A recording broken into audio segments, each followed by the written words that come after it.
Hello and welcome to Calendars Part 2. In this session, we'll be looking at another variations of questions in calendars, which are finding the day on a particular date when a reference day has been given, and also finding the year with the same calendar as the year given. So looking at the first type, that is the finding the day on a particular date when a reference day is given. So what usually happens is like the usual structure is can be understood like it might be like I've been given a date. For example, it's been given that 1st Jan 2003 is a Sunday. Then what will be 2nd April 2004. So now here, if we have to find out day for 2nd April 2004, we will have to assume that 1st Jan 2003 was a Sunday, which may or may not be true. That means we have to work in reference to the given date. So this is how the usual structure is, that a particular date and day has been given. On the basis of this information, one is required to find day for another date. Now, how do we go about these questions? We find the net number of odd days between the two dates. Let's call it as x. In this particular example, we will find out what are the number of odd days between 1st Jan 2003 and 2nd April 2004. We will exclude the reference date. That means we will not include the 1st Jan, but we will definitely include the 2nd April in our count. And if the net number of odd days comes out to be x, and so the day of the week for the given date would be x days ahead of the reference date. For example, in this question, I'm saying hypothetically, if x comes out to be 2, so we would say that 2nd April 2004 would be a Tuesday, 2 days ahead of Sunday. Now there's an alternate variation of these questions where we have to go back. Our reference date is ahead of a particular date. In that case, the initial method is same. Again, we find out the net number of odd days between the two dates, and then we go back.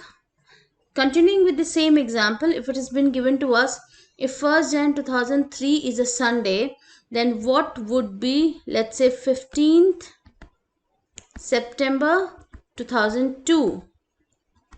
So our reference date is ahead of a particular date, and again we calculate the net number of odd days between the two dates, and this time let's say our odd days comes out to be 3. We know 1st Jan 2003 was a Sunday, and we have to find out what is 15 September 2002. The odd days between these two dates comes out to be 3. So answer for 15 September 2002 would be 3 days back from Sunday. That would be Thursday. When you move 3 days back from Sunday, it would be Saturday, Friday and Thursday. So these are the two variations which could be asked under this type. We'll take a couple of examples to understand what all different variations can happen in these kind of questions. Now, example 1. If 15th August 2009 was a Monday, what day of the week was 17 September 2009? In this example, both the dates happen to be in the same year. So we are already at 15th August 2009. That's been given to us as Monday, and we have to count the number of odd days till 17 September of the same year.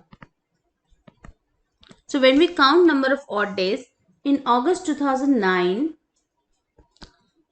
we have to consider only the remaining 16 days because we are already on 15th. And for September 2009, since we have to go till 17, the number of odd days which will come from September would be 17. Adding this up and dividing by 7, we get 33 divided by 7. The remainder comes out to be 5. I'm sure you can recall in calendar's question, every time when I'm dividing by 7, I'm looking at, or I'm more concerned about the remainder. We are not looking at the quotient. So our answer would be 5 days ahead of Monday. So 5 days ahead of Monday, that means if I add 5 days to Monday, it will take us to Saturday. We can say 17 September 2009 was a Saturday. Let's have a look at a couple of more examples. If 6th January 1996 was a Saturday, what day of the week was it on 29th May 1997? Now here you can see the years have changed, and also the gap between the dates is much more longer than what we saw in the earlier question. So here we have to count the number of odd days from 6th Jan 1996 to 29th May 1997. Now how do we achieve this? First, what we will do, that from 6th Jan 1996 to 6th Jan 1997, we'll have 2 odd days.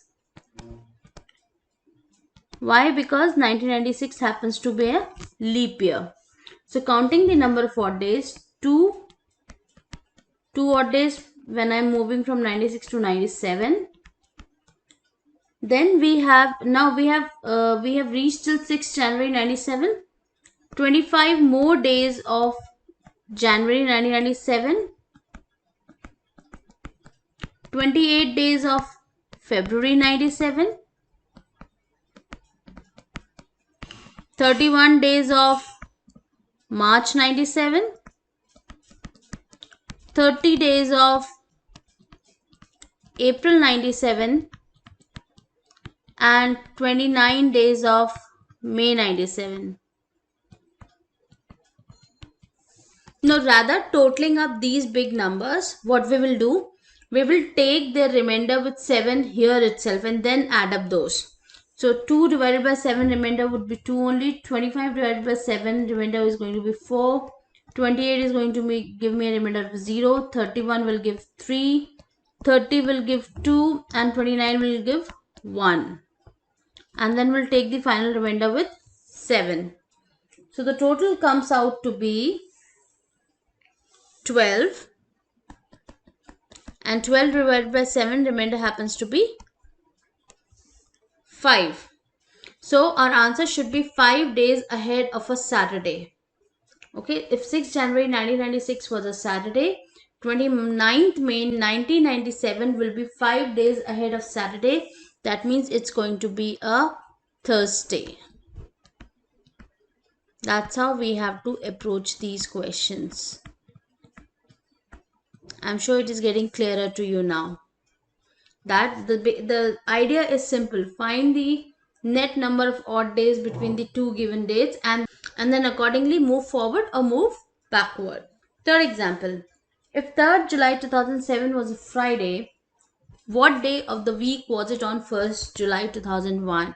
Now here you can see the reference date is ahead of the particular date, but the same method can be used.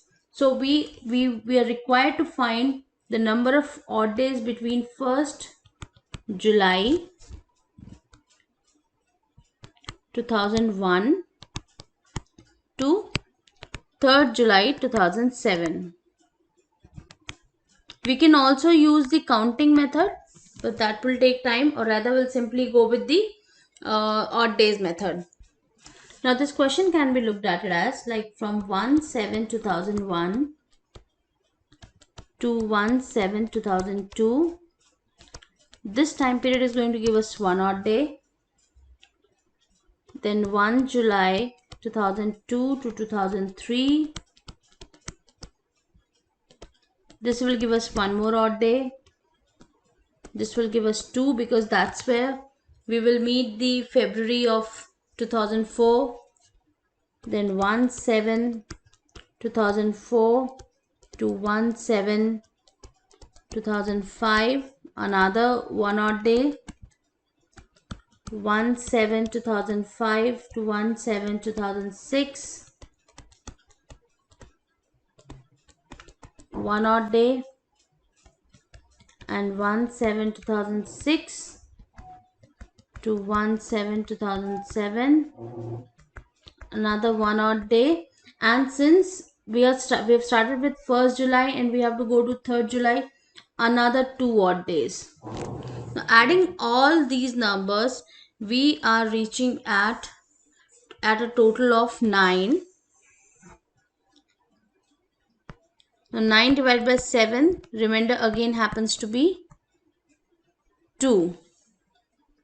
So now we have to move backward because our reference date was ahead of a particular date. So we can say here, if 3rd July 2007 was a Friday, then 1st July 2001 was a Wednesday. We'll have to move 2 days backward from Friday. So we can say 1st July 2001 was a Wednesday. So that's how we go backward. So taking one more example, if 15 June 1954 is a Tuesday, then what day of the week was it on 15 June 1997? Now here you can see the gap between the years is much larger, and but again we can make it a bit simpler. Firstly, we will look at how many years are there in between 97 and 1954. So when we look at how many years have passed, the difference comes out to be is 43 years.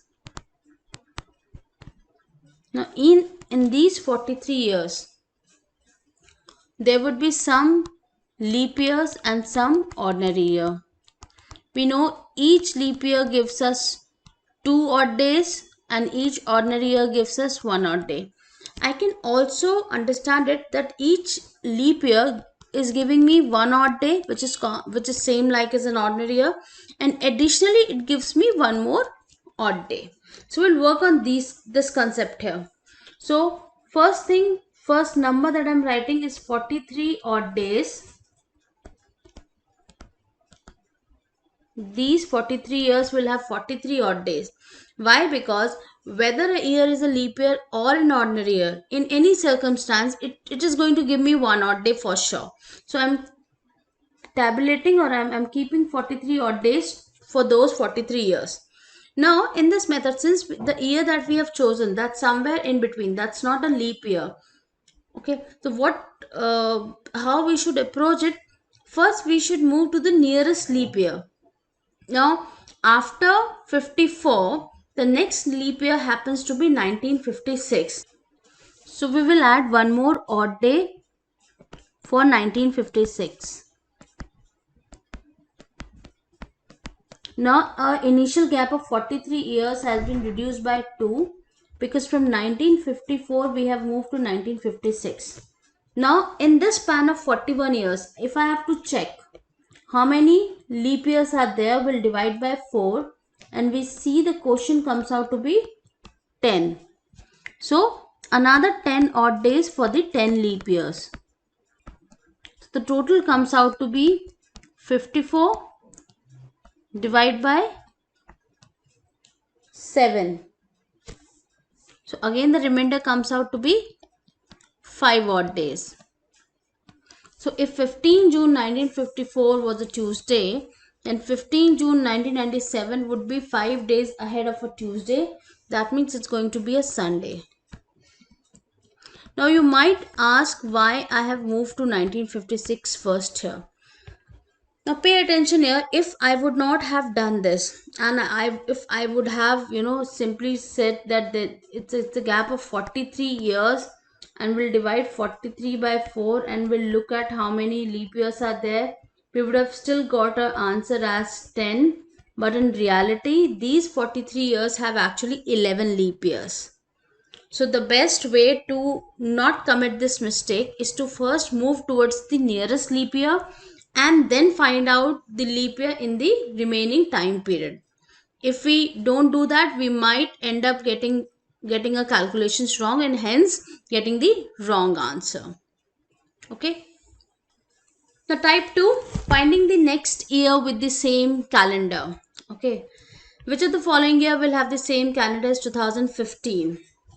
So again, the method is to find the number of odd days. Wherever the number of odd days are being found as 7 or a multiple of 7, the next year can be said to have the same calendar as the given year. Let's see how it goes. So 2015 being an ordinary year will give us 1 odd day. 2016 being a leap year will give us 2 odd day. And also we are keeping something cumulative count. So cumulative count at the end of 2016 would be 3. This 1 plus 2 becomes 3. 2017 will again give us 1 odd day. Cumulative count becomes 4. 18 cumulative count becomes 5. 19 will again give us 1 odd day. Cumulative count will become 6. 20 cumulative count is 8. 21, 22. We have to continue this process till we are getting our cumulative count as a multiple of 7 or multiple of 7.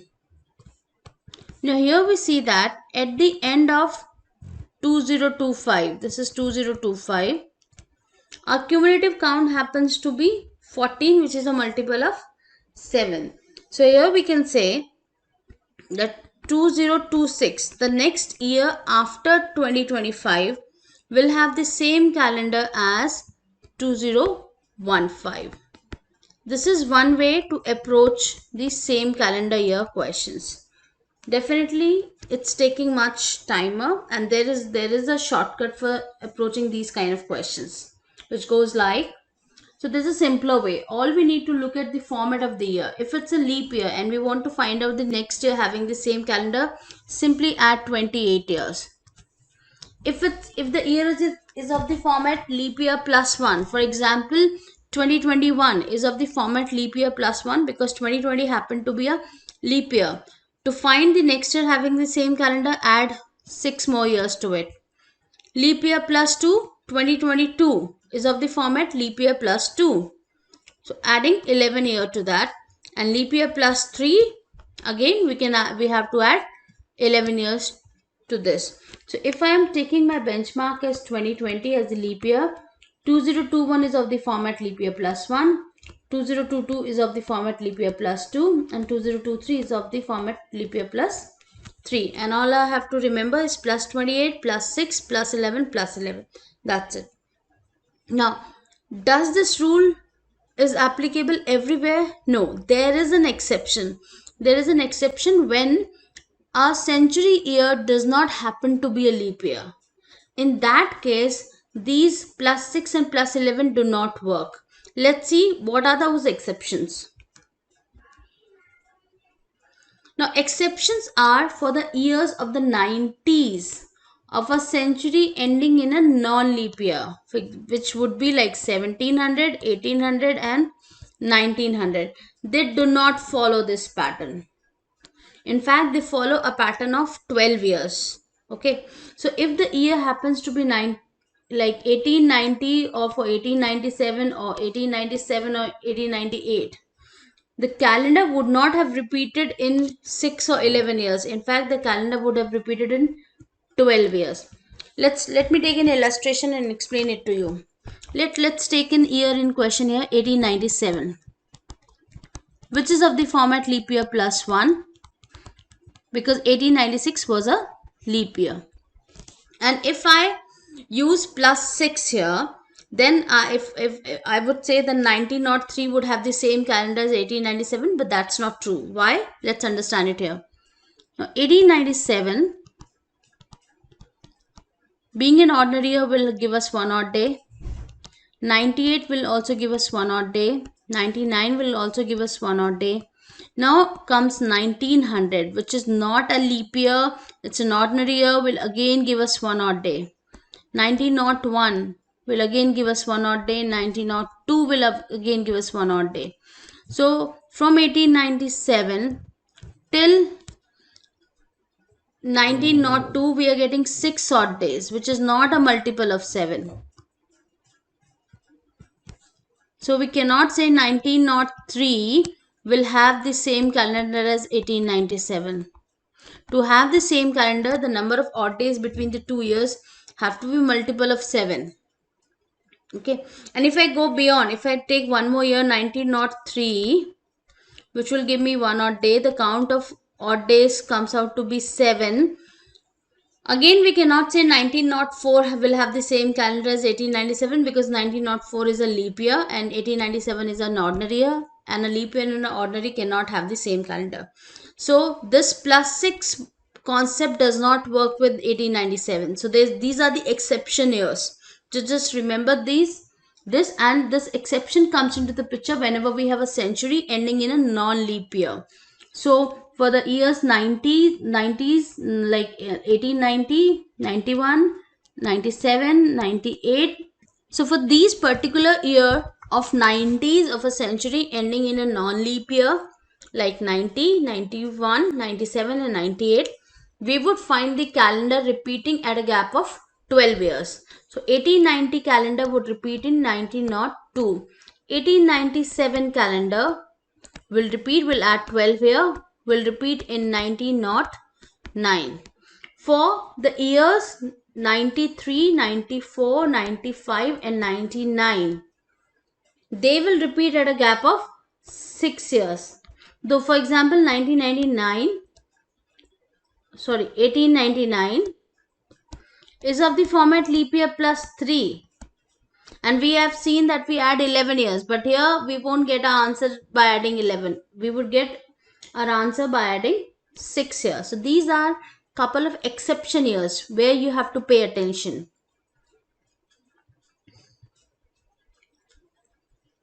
Now, since there were exception for non-leap years, there are few exceptions for leap years as well. Okay, so again, for a century ending in a leap year, and if the leap year happens to be in the 70s and 80s of a century ending in a non-leap year, the gap is of not 28 years, rather the gap is of 40 years. So 1872 calendar would repeat in 1912, because if we use a conventional method of adding 28, 1872 plus 28 will take us to 1900, but 1900 is not a leap year, it's an ordinary year, and calendar of 1872 cannot be repeated in 1900. Rather, we'll add 40 here. And for 90s of the same centuries, the leap year is going to repeat at a gap of 12 years. So 1892, which happens to be a leap year in the 90s of the century ending in a non-leap year, the calendar is repeating at a gap of 12 years. So combining the both of these concepts, the order of the repetition of calendar of a 90s of a century ending in a non-leap year, you can keep these examples of these years as handy. These are the few examples of centuries ending in a non-leap year. The calendars would repeat at a gap of 12, 12, 12, 6, 6, 6, 12, 12, 12 and 6. So this is for the 90, 91, 92, 93, 94, 95, 96, 97, 98 and 99 of that particular decade of the century ending in a non-leap year. Spend some time on this, take some examples and cross-check this. But these are the exception years. Remember, whenever you have a question or whenever you have an year which is in the last decade of a century ending in a non-leap year, that should strike you that, okay, these are the exception years. And these have to be dealt differently from what we have been using for an ordinary year. So that's all for calendars. We have learned how to find the date for a particular day in context of a reference date. Also, we have understood how to find the next year with having the same calendar. So that's all for calendars. So thank you. Thanks a lot and bye-bye.